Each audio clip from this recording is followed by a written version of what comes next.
जयपुर से खबर बता दी। प्रोजेक्ट टाइगर की आज स्वर्ण जयंती। 50 वर्ष का हुआ देश का प्रोजेक्ट टाइगर।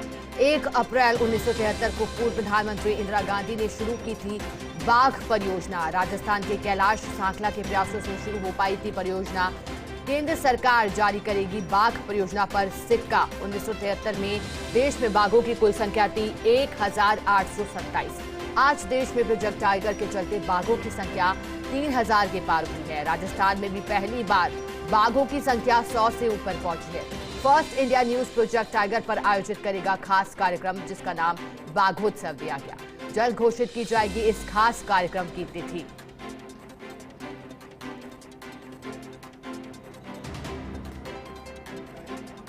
और चलिए इसी पर अधिक जानकारी देने के लिए हमारे साथ ब्यूरो चीफ निर्मल तिवारी लाइव जुड़ गए हैं। निर्मल जी, देखिए, वन्य जीव जंतुओं में बाघ को एक प्रमुख प्रजाति माना जा सकता है और मान सकते हैं कि अच्छी तरह से प्रचारित प्रोजेक्ट टाइगर एक खास अभियान बाघों के लिए।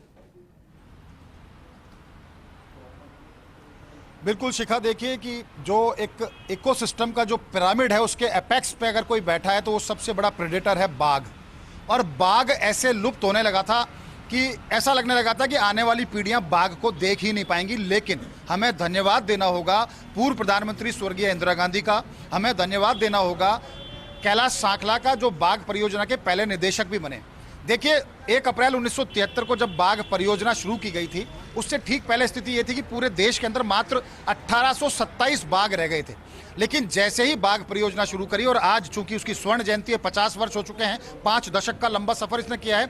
आज हिंदुस्तान के अंदर 3000 से ज्यादा बाघ हैं। और बाघ बचाने में, बाघ संरक्षण में जो काम भारत ने किया है, जो काम राजस्थान ने किया है, जो काम मध्य प्रदेश ने किया है, जो उत्तराखंड उत्तर प्रदेश ने किया है, या दूसरे बाघ वाले राज्यों ने, महाराष्ट्र ने किया है, वो काम पूरी दुनिया के लिए मिसाल बन गया, अनुकरणीय है। यही कारण है कि सुनहरी चमड़ी के इस सबसे आकर्षक और सबसे हिंसक जानवर को आज हम देख पा रहे हैं, जो इकोसिस्टम की एक सबसे महत्वपूर्ण कड़ी है, पर्यावरण को सुरक्षित रखने में अपनी बहुत महत्वपूर्ण भूमिका निभाता है। मुझे याद है अच्छी तरह से शिखा कि कैलाश सांखला, जो हम तस्वीर दिखाने की कोशिश कर रहे हैं, जो इंदिरा गांधी जब पूर्व प्रधानमंत्री थी उस दौर में एक बाघिन को मार दिया गया था। उसके दो शावकों को लेकर खुद कैलाश सांखला संसद भवन के बाहर जाके धरने पर बैठ गए थे। जब उनसे पूछा इसका कारण क्या है, कि उन्होंने कहा कि बाघों को कैसे संरक्षित किया जाए। उसके बाद इंदिरा गांधी ने उनको बुलाया। इंदिरा गांधी को आप इन तस्वीरों में देख सकते हैं, जिस तरह से हम दिखाने की कोशिश करें, जब इंदिरा गांधी को उन्होंने बाघ का वो शावक उनके हाथ में दिया तो वो भी डरी सहमी नजर आ रही हैं। तब उन्होंने देखा कि हाँ, क्यों बाघ को बचाना चाहिए और बाघ कितना महत्वपूर्ण है। जब कैलाश सांखला जी ने उनको समझाया, उसके बाद 1 अप्रैल 1973 को बाघ परियोजना शुरू की गई और कैलाश सांखला को पहला निदेशक बनाया गया उस टाइगर प्रोजेक्ट का। हमारी खुशनसीबी यह है कि कैलाश सांखला हमारे ही राजस्थान के थे, हमारी ही धरती के थे, जोधपुर के थे। और कैलाश सांखला ने इसको, प्रोजेक्ट टाइगर को, इस तरह से आगे बढ़ाया कि देखते देखते बाघों की संख्या बढ़ती चली गई। राजस्थान के परिप्रेक्ष्य में बात करें तो दौलत सिंह शक्तावत का नाम मैं जरूर लूंगा, जिनको टाइगर मैन के नाम से जाना जाता है, जिनके ऊपर बाघ, जो सरिस्का में जो ST6 था जिसकी डेथ हुई और पहले रणथंभौर में T5 के नाम से जाना जाता था, उस बाघ ने उनके ऊपर हमला किया। वो सर्वाइवर हैं, उनका पूरा एक चेहरे का एक भाग बाघ ने खत्म कर दिया था। लेकिन अच्छी बात ये रही, गनीमत ये रही कि मुख्यमंत्री अशोक गहलोत थे उस समय, उन्होंने तुरंत उनको एयरलिफ्ट कराया और उनकी चिकित्सा कराई और आज वो जिंदा हैं और अपने अनुभव साझा भी करते हैं। कोशिश हम करेंगे आज उनसे भी हमारी बातचीत हो। मैं कैलाश सांखला का नाम लूंगा, उसके साथ साथ फतेह सिंह राठौड़ का नाम नहीं लेंगे तो अधूरी रह जाएगी बाघों के ऊपर चर्चा। फतेह सिंह राठौड़ ने जबरदस्त काम किया था अपने समय में। उन्होंने कैसे बाघों को संरक्षित किया जाए उन्होंने बताया। रणथंभौर आज जिस स्थिति में, जिसको बाघों की नर्सरी कहा जाता है, तो सिर्फ इसलिए कि उसमें फतेह सिंह राठौड़ ने बहुत अच्छा काम किया। ऐसे ही आज की डेट में हम बात करें तो PCCF HoFF doctor DN Pandey की हम सीधे तौर पर बात करें, पूर्व हॉफ RN मेहरोत्रा का अगर हम नाम नहीं लेंगे बाघ संरक्षण में तो ये चर्चा अधूरी रहेगी। बाघों को संरक्षित करने में उन्होंने बहुत अच्छा उनका योगदान रहा है, उनका जबरदस्त योगदान रहा है। मनोज पाराशर की हम बात करें, अक्षय सिंह की हम बात करें और वर्तमान में सेडूराम यादव की बात करें, RN मीणा जो फील्ड डायरेक्टर सरिस्का के, उनका नाम लेना जरूरी है।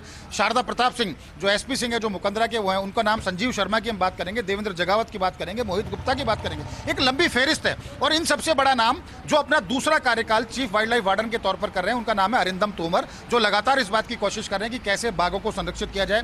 यही कारण है कि उनके कार्यकाल में एक बाघ, नया जो बाघ परियोजना बनी, रामगढ़ विषधारी बनी, उसके बाद अब धौलपुर टाइगर रिजर्व बनने वाला है। राजस्थान के अंदर भी 5 बाघ कह सकते हैं कि टाइगर रिजर्व हो जाएंगे। और बड़ी बात यह कि पहली बार ऐसा देखने को मिला है कि प्रदेश के अंदर बाघों की संख्या 100 से पार पहुंची है। तो उसके पीछे सिर्फ एक ही कारण है शिखा, कि टाइगर प्रोजेक्ट को किस तरह से आगे बढ़ाया गया, टाइगर को किस तरह से कंजर्व किया गया और ये तमाम इस तरह की योजनाएं सामने लेके आए। तो निश्चित तौर पर आज बाघों की अगर हम बात करें, हम टाइगर प्रोजेक्ट की बात करें, तो हिंदुस्तान के लिए एक बहुत बड़ा दिन है और हिंदुस्तान ने किस तरह से पूरी दुनिया के सामने मिसाल पेश की।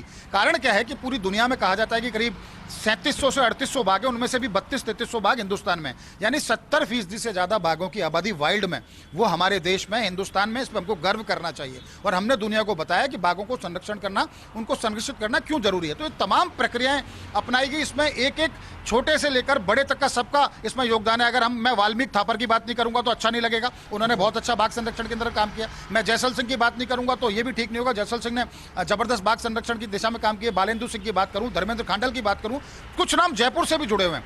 टडोबा के अंदर बहुत अच्छा काम कर रहे हैं सुनील मेहता, जो स्टेट वाइल्ड लाइफ बोर्ड के मेंबर है, उन्होंने भी बाघ संरक्षण की दिशा में शानदार काम किया है। दिनेश दुरानी का मैं नाम लेना चाहूंगा, जो सरिस्का फाउंडेशन को रन करते रहे और अभी उन्होंने सरिस्का फाउंडेशन का अभी हाल ही के दिनों में सुनील मेहता ने उनके अध्यक्ष के तौर पर भी कार्यभार संभाला है। तो कहा जा सकता है कि बाघ संरक्षण की दिशा में जो राजस्थान में काम हुए जबरदस्त हुए हैं और इन सबको ही, इस बाघ संरक्षण क्यों था, ये टाइगर प्रोजेक्ट क्यों शुरू हुआ, इसको लेकर फर्स्ट इंडिया न्यूज एक बहुत शानदार कार्यक्रम आयोजित करने जा रहा है, जो कि पूरा पैन इंडिया कार्यक्रम है, जिसमें देश की बड़ी बड़ी हस्तियां जो बाघ संरक्षण के साथ जुड़ी है वो उसमें शामिल होंगी। उसका नाम बाघोत्सव रखा है, जल्दी हम उसकी तिथि भी घोषित करेंगे। उम्मीद की जा रही है कि जो अप्रैल का पहला पखवाड़ा है, इसके अंत तक उस कार्यक्रम का आयोजन किया जाए, जिसमें देश दुनिया से लोगों को बुलाया जाए और बताया जाए कि बाघ संरक्षण क्यों जरूरी है और बाघ संरक्षण दिशा में पिछले 50 सालों में क्या काम हुआ है। तो आज सेलिब्रेट करने का दिन है। हर एक वन्य जीव प्रेमी को, हर एक उस बाघ संरक्षण के काम में जो जुड़ा हुआ, उन सबको हमारी शुभकामनाएं, उन सबको धन्यवाद कि उन्होंने इस सुनहरी चमड़ी के जानवर को बचाने की कोशिश की, जो कि हमारे इकोसिस्टम का जो पिरामिड है उसका अपेक्स प्रेडेटर है। तो निश्चित तौर पर आज का बड़ा दिन है, इसको सेलिब्रेट करना चाहिए और उम्मीद की जानी चाहिए कि जब हम बाघोत्सव आयोजित करेंगे तो उसमें पूरे देश से अलग अलग जो हस्तियां आएंगी वो अपने विचार रखेंगे और उसके बाद सरकार को बाघ संरक्षण की दिशा में काम करने में और ज्यादा मदद मिलेगी। बिल्कुल निर्मल जी, फर्स्ट इंडिया भी इसको सेलिब्रेट करेगा क्योंकि बाघों की आबादी के लिए कई संकट थे और फिर किस तरह से उन संकट पर संरक्षित किया गया और फिर अब कुछ इजाफा यहाँ हुआ। बहुत शुक्रिया आपका हमारे साथ जुड़ने के लिए और पूरी बातचीत के लिए। और इसी के साथ फिलहाल बुलेटिन में इतना ही।